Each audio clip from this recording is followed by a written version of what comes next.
Hey, c'est tous les deux, aujourd'hui on se retrouve pour la review de Transmutate Select. Je vous conseille de regarder ma review des fossiliseurs pour avoir une description plus précise du mold, puisqu'elle est ici un repaint de Paleotrex. Mais déjà, qui est Transmutate? J'avais dit que les fossiliseurs n'avaient pas d'histoire derrière eux, mais ce n'est pas son cas. Elle est apparue dans la deuxième saison de Beast Wars, pendant un seul épisode portant son nom. C'est dire si elle était importante pendant l'épisode. Je vous passe les détails, mais l'épisode est très dur. Transmutate est une protoforme avec un corps, un esprit et un spark endommagés, mais qui cache une énorme puissance qui attire la convoitise des Predacons et que les Maximals veulent apparemment sauver, tout en posant des questions sur le handicap et les droits sur la vie des autres. C'est un thème très sombre à aborder dans une série pour enfants, et je suppose que l'épisode a touché beaucoup de monde, que ce soit par son message ou la simple apparence bancale et effrayante de Transmutate. Et ça a permis au personnage de ne pas être oublié. Transmutate a eu un premier jouet en 2006 pour les 10 ans de la série et 8 ans après la diffusion de son épisode. C'était le premier build de figure de la franchise, et Transmutate pouvait être assemblé à partir des pièces incluses avec les 6 de luxe des premières vagues de la gamme. C'est une exception dans la franchise, puisque la seule autre figurine à monter dans ce principe est Macadam Cyberverse. Mais après tout, c'est déjà une grande réussite qu'elle ait eu un jouet alors qu'elle n'apparaît que dans un seul épisode. Et la deuxième figurine de Transmutate est une version Timelines du personnage tel qu'il apparaît dans Beast Wars Uprising, une série de comics qui a bientôt 10 ans et qui réinvente les personnages Beast Wars et Beast Machines. C'est un repaint Darcy Prime First Edition que je trouve assez joli. Mais vous êtes là pour entendre parler de la troisième version de Transmutate en jouet.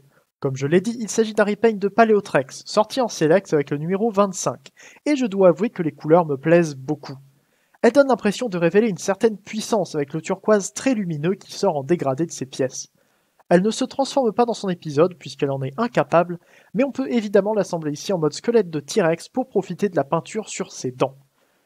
La seule pièce qui change ici, c'est sa tête qui ressort différemment à l'arrière de celle du T-Rex.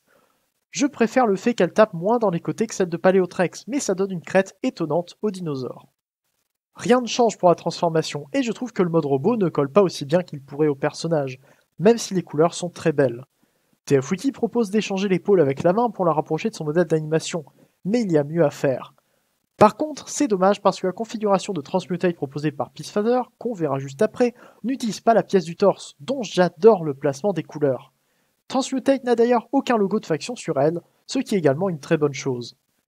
Je dois noter que la mâchoire inférieure ne se clipse pas au pec 5 mm derrière l'abdomen dans ce mode. Enfin, si, ça peut se clipser, mais c'est très dur à faire et à enlever ensuite, et malgré l'absence de tels problèmes depuis plus de 10 ans dans la franchise, j'ai quand même peur que le plastique doré comme ça soit un peu fragile.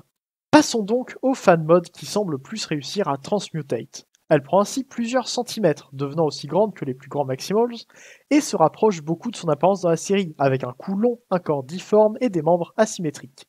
Je préfère parler de sa tête maintenant qu'elle a la disposition du corps plus proche du cartoon, et elle est réussie. Alors bien sûr, la tête est faite pour être dérangeante, et c'est le cas ici. Un visage très humain, mais avec trop peu de détails, des yeux perdus dont la mélancolie est renforcée par un contour noir, l'absence de casque qui appuie cette impression de robot incomplet. C'est un très bon design pour le personnage, et rien que me pencher sur le visage me fait me sentir un peu mal. J'aurais envie de l'aider, et me souvenir de la fin de son épisode ne me plaît pas beaucoup.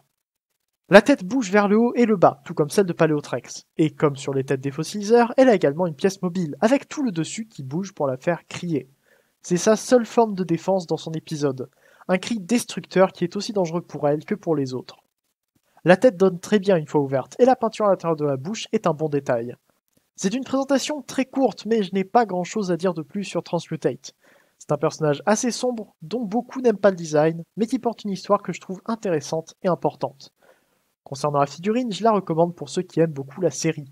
Elle n'est pas indispensable, mais c'est une figurine qui a de très belles couleurs et qui se combine d'ailleurs très bien avec Lifeline Earthrise.